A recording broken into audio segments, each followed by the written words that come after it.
Hi, I'm Mara Webster with In Creative Company, and I'm so excited today to be joined by Emma McDonald to talk about her AMC Plus series, Moonhaven. And the first thing that I was actually really interested in is, this is the first time that you've done a lead role in an episodic series like this. And obviously you come from such an extensive theatre background, and that's really where you've worked the majority of your career alongside other roles on screen. And so I was really interested in how that adjusted some of your character development process going into this, because you didn't have all of the scripts at once. You were very much getting those details as it came, and getting little inklings from Peter Ocko, the writer, but not getting the full arc of where your character was going. No, it was very, very interesting. Like you say, I've got a large theatre background, mainly in Shakespeare as well, and classical pieces, which I feel prepared me in some ways for doing a very long job, stamina and things like that, and getting my way around words quite quickly, which you have to be when you're doing something episodic. So I'd go home in the evenings, and I think I've trained my brain to be able to learn vast sections of text in not much time. But no, it was definitely a learning curve for me, not knowing where I was going, and also having to, I suppose, be a lot more free with what I was doing, to trust my instincts, to trust myself. And the biggest challenge for me as well, I think, was letting go of each day when it's gone.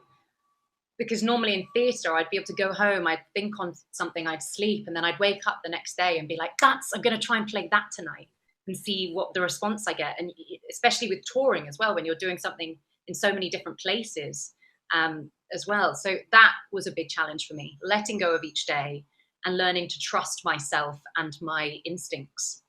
I really love that. And especially with what you're saying about having to work from a very instinctive place with this character because of that. Did it also really help with the fact that your character is experiencing so many things for the first time, and a lot of these relationships are not people that she has a history with either. So even coming into character dynamics, it's building that from the first meeting upwards as well. And so how did that really help with your process as well? Massively. Yeah, you really hit something there. Bella is an outsider, just like the audience. She's never actually stepped foot on the glade before, on Moonhaven. So a lot of the time, you're experiencing these very strange and wonderful practices for the first time as an audience alongside her. So I didn't have to feel like the glade, Moonhaven, was a lived-in experience for me.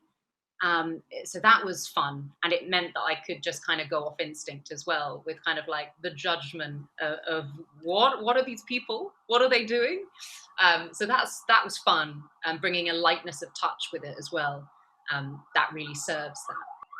And because she is really walking into this space, like you said, she's coming into Moonhaven for the first time as a character, and seeing so many things for the first time. How did you find what you wanted that observational nature and that real inquisitiveness to be to her? Because it's even just things like paying a lot of attention to the language that people are using, because they use different words, and so she has to key into speech in a different way in conversations, and also just trying to really observe all the details whilst not giving away too much of herself at the same time.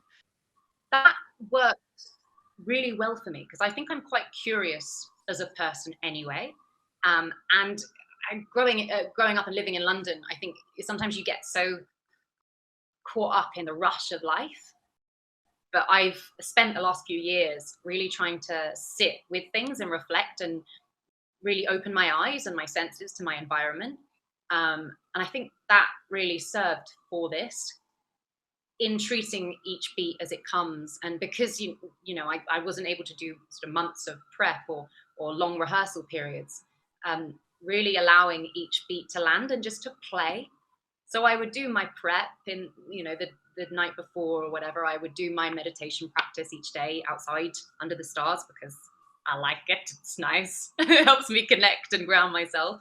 But then once I was on set, I would try and sort of let everything go, just connect with the person, the environment, what was being said, listen, and really look and appreciate. Because we were in a beautiful place as well. I mean, Ireland is stunning. The woodlands, the lochs, all of the intricate sets that Philip Murphy, our designer, created. I mean, they were stunning. And Yes, so I did have to bring in some skepticism and cynicism, because Emma's sort of wide-eyed wonder wouldn't really serve Bella all of the time. But yeah, it was nice finding that balance and enjoying it. And as much as she's watching everyone around her and picking up on details, she's also stepping into an environment where she knows everybody's doing that to her. Every single person is reading her for information, trying to figure out, and there's a lot of discussion and balance of how much does she trust other people, how much do other people trust her. And so how did you find, what are the walls that she has up around her, and then what is it that starts to break that down in people, particularly with like Dominic Moynihan's character? That's a really great example of someone that we see from the very beginning, where there is that cynicism that you were mentioning, and then that guard comes down very gently with her, but it's not a quick and an easy thing for her. Mm. I mean, she's a war veteran. She served some traumatic time. We find out later that she's been taken hostage, she's been tortured. So she's had to develop a very, very thick skin. And most of the time she spends is on her own. And a lot of that time is in space. I think that's where she feels most at home. So she's not the best with people. I think she gets them and she tries to work them in a way that will suit her. And she doesn't obviously want to let too many people close, too many people in, because she has a history of either something bad happening to them or to her when that does happen. So she does have some trust issues for sure. And yeah, they have a very interesting dynamic, her and both Paul, Dominic Monaghan's character, and Kadeem Hardison Arlo. They are complete opposites, not just in Eartha and Muna, but in their moral compass. You've got an optimist versus a cynicist, or like a realist. So it's really funny watching the dynamic between them. And it starts with obviously a lot of judgment from my side.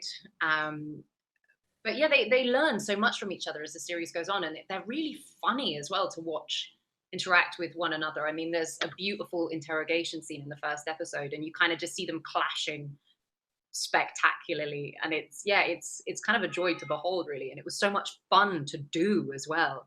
They're comic geniuses, but they're also beautifully wise. And yeah, a lot of the stuff that Peter has written, the words, the quotes, the poetry Peter has written, it's a gift to watch it play out on screen. And with what you were saying just there as well about the dynamic that she has with Paul, and the way that they both get the opportunity to learn from each other, he learns to have a little bit of that cynicism because it can serve you well to a certain degree in life. And then, she kind of learns to soften up a little bit in certain ways and to allow herself to be a little bit more open. And so as you went episode by episode, developing that relationship dynamic together as they become closer throughout the series, how did you kind of always look to his character and think about what are those traits that she would start to adopt in a little bit more, and how is this going to open her up in a different way based on his traits?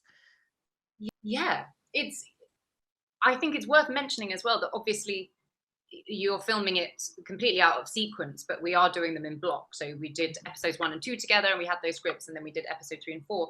So by the time we're doing 3 and 4, and then 5 and 6, I've spent a lot more time with Bella, my character, and Paul, Dom's character, but I've also spent a lot of time with Dom and with Kadeem. So you're developing those friendships as well. We'd go to the gym every weekend together. We'd chat. Kadeem said he was my big brother. Amara, I'd giggle a lot with. So you're developing those human connections as well as acting. So that becomes, I think, your choices can become a lot freer. You can be a lot more playful and spirited. Obviously, sometimes those won't make the cut, but when they do, it's quite fun. But yeah, I think Bella initially is forced to spend time in Moonhaven against her will. But as time goes on, she obviously has a personal connection there as well to the murder that we find out that takes place right at the start of episode 1. And she also starts to buy into Moonhaven and their strange cultural practices a lot more, in that they may be the only hope of saving humanity. And there is, although a lot of sort of gobbledygook in what they're saying, a lot of truth and value and love in it as well. And as much as it is that she's buying into kind of certain aspects of it, like you were just saying, it's also interesting because she has a very different pace when she comes into the show against the rest of the characters. Everything on Moonhaven is kind of very, very calm, very glacial. Even the way that they talk is a slower pace than the way that you're delivering your dialogue.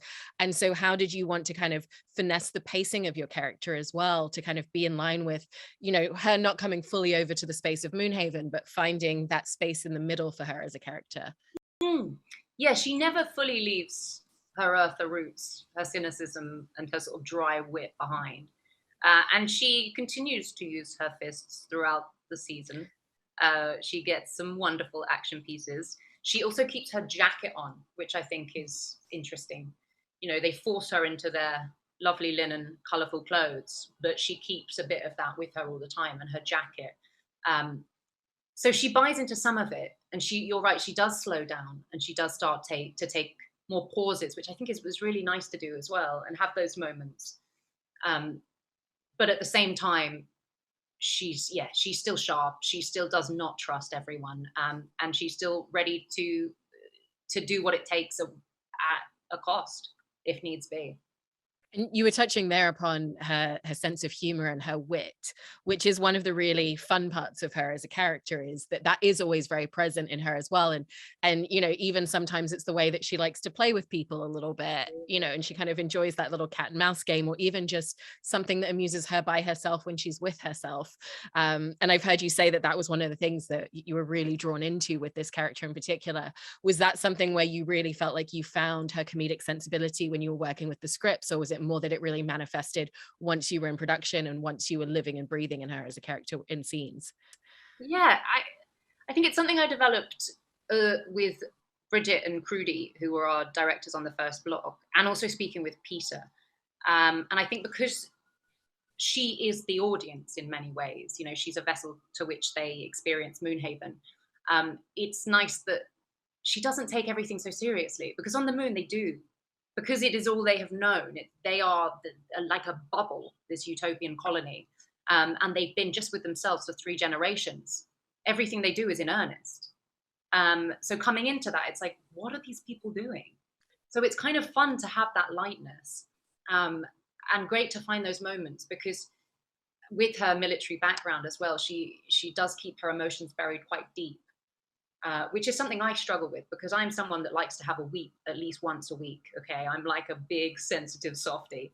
And there's a scene in the first episode with the beautiful Martha Malone, who plays Elna, and we had to film that like 10 times because I just kept crying.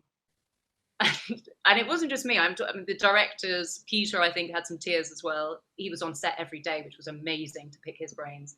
A lot of the ADs were also crying. But yeah, so to sort of tap into her vulnerability at points, and points when no one else is really present to see them, and find those moments. And those, I suppose, there's more of them as the series goes on.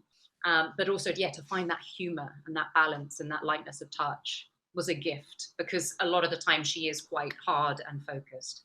And with tapping into those moments of vulnerability, like you were saying, was it to do with people that she was talking to, people that she was around, things that were happening to her, or maybe kind of things from her past that would influence the way that she emotionally responds to things, or a whole myriad of different reasons why you would find those little moments to quietly tap into that side of her? I think it was probably an amalgamation of all three. So yes, definitely with her familiar, with her family, connections with her mother. I think a lot of them come out of the blue. They surprise her. She's not expecting to react in the way that she does.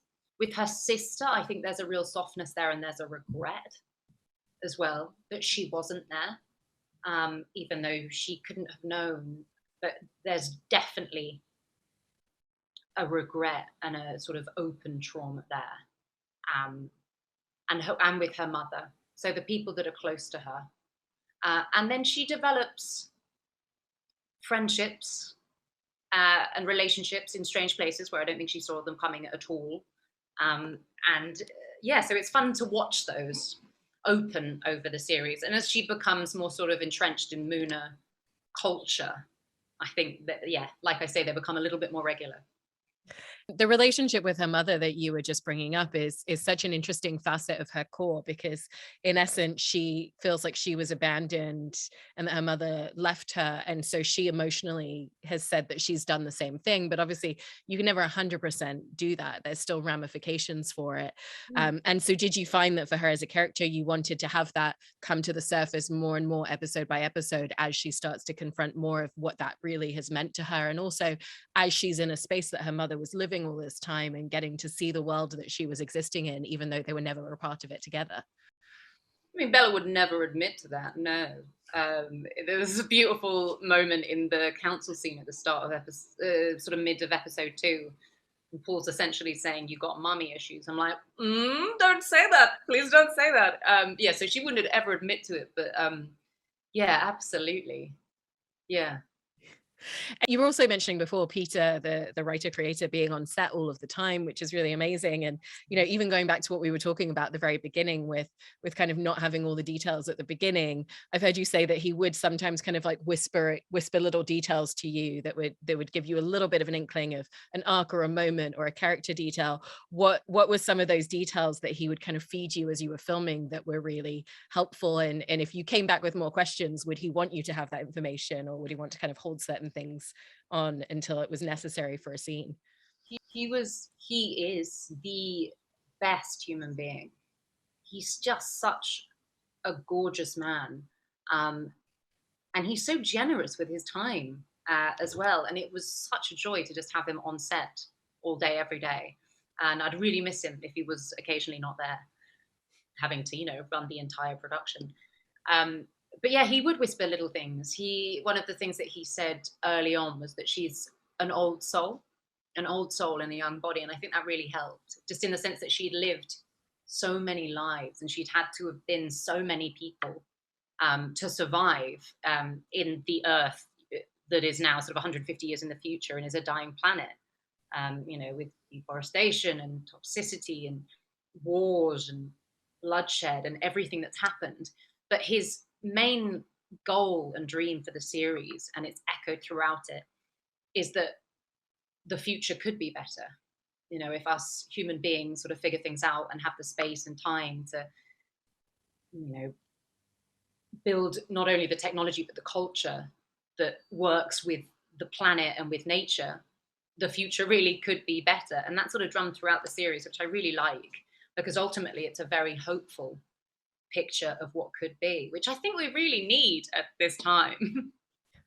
Absolutely. And with the details of what Earth is within the series, we're not seeing her on Earth, we're seeing her in Moonhaven. So we're just getting those details through things that people on Moonhaven say, or things that she kind of reveals about what it's like back there. Did you find that when you had those first scripts that gave you enough detail to kind of really concoct that world back home for her? Or was that something that you and Peter talked about and discussed some of the details a little bit? Because obviously there's so many aspects of where Earth is at in the story of the show that really create the core of this character in so many ways. I think just switching on the news and taking a look outside gives you a good picture of what the Earth is like now and could be in 150 years with how we are at the moment. But yes, we did talk about it, and me and Joe as well talked about it and what those wars would have been, in terms of the lack of resources, lack of gas. I mean, we're seeing at the moment food shortages, and what that drives people to do. And then you see the complete opposite play out in this lush green space that is Moonhaven. And like you say, you get a window into it from talks between myself and Amara, who plays Indira, between Dom and Kadeem, what is, and I think that gives you enough of a window in how we play it, as to what is going on. And then you see snippets of it, people in gas masks. But also the color palette, I think, does that as well. You've got multicolors and flora and fauna and water and just abundance on the moon. And then you've sort of got this grey, washed out metal composite Earth. So yeah, I think that kind of does it for you as well. And in a different space with Bella, what you were mentioning earlier about her happy space and the place that she's most comfortable is essentially halfway between these spaces, which Mm. ultimately in turn is the spaceship. And you know, you've really captured that passion and that connectivity that she feels when she's in that driving seat. And I love the detailing of the way that she steers the ship, that it's these metal rings, and it's very different to the way that we traditionally see those things. And I know that you were given a set of rings to kind of take home and practice and play around with. And so how did you set about figuring out what that motion and what that movement was ultimately going to be with those? I was living in Ireland on the edge of a cliff with the sea by my side, with the stars. I live in London, so I don't see stars very often. My neighbors were goats and chickens, to the extent that I had to usher a chicken out of my house on the first day. It was this converted stable. It was so rural, but that really served me. So I was sort of in my own little cocoon, my own little spaceship, as it were, on the edge of this cliff. And I had, I think, what used to be the stable doors, and it was like this little alcove, which had like a bench on it and a bed. And I would sit there with my rings that I brought home, and I would work out different moves to myself and different handholds, and then I would work on my G-force, which was kind of like, because obviously you're not moving anywhere when you're filming it. So I'd work on that and yeah, have a little play by myself and film things, see if they were any good, watch them back, think, it's not. And but then getting more and more confident with what the moves actually were. You know, if we were turning around, if we were accelerating. So that was fun, and watching what they've done with it, with the music, is just, it's so beautiful.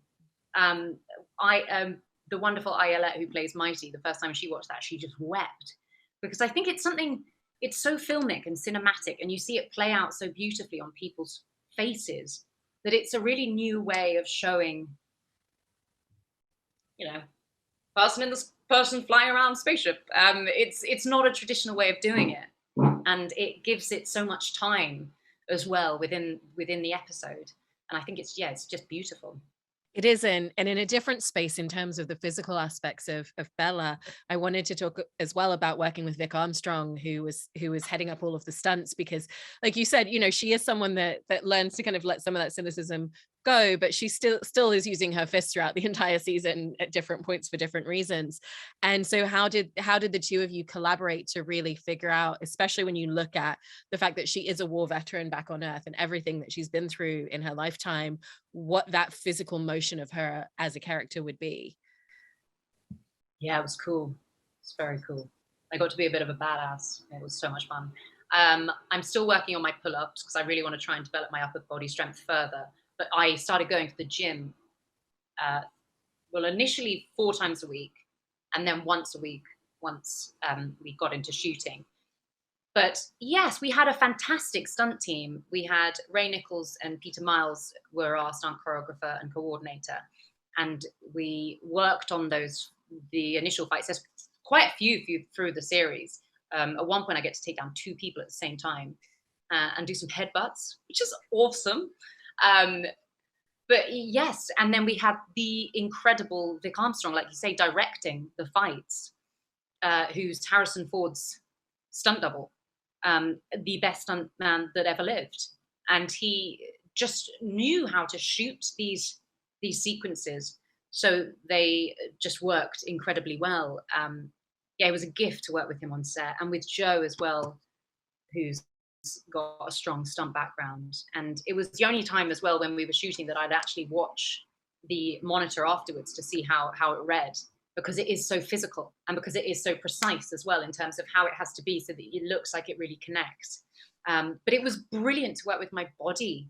You know, she's someone that you have to fully body, I think, as a character. So being able to do those set pieces and show her strength, but also just her survival instincts. You know, she knows what to do. She's smaller than him, so she grapples with everything she can to take him down. She's clever, and yeah, it was a lot of fun, a lot of fun. I mean, I love hearing how much fun you've had in making this whole series. And I think all of the different details and facets that you've just talked about extensively really show all the complexities that you've managed to bring into this character. So thank you so much, Emma. Really appreciate it. Thank you. Thank you. Yeah, it was such a joy. I can't wait to share it with the world and see what people make of it. Yeah, I think Peter Rocco and the rest of the cast and crew have just created a masterpiece. So let's see what the next chapter holds.